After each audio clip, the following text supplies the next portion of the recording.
কলকাতার বিখ্যাত বিখ্যাত পূজা মণ্ডপ সম্বন্ধে আমাদের কম বেশি সবার জানা আছে, কিন্তু আজকে এমন এক পূজা মণ্ডপে আপনাদের নিয়ে চলে যাব যেটা এর আগে কোনো বছর এত নাম করেনি যা এবছরে তারা অর্জন করেছে।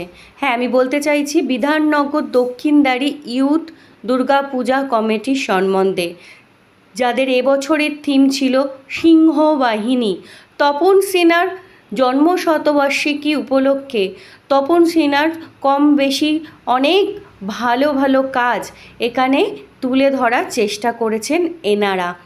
এত অসম্ভব ভালো নিখুঁত এনারা কাজ করেছেন, এখানে না গেলে আপনারা সেটা সত্যিই খুব মিস করবেন।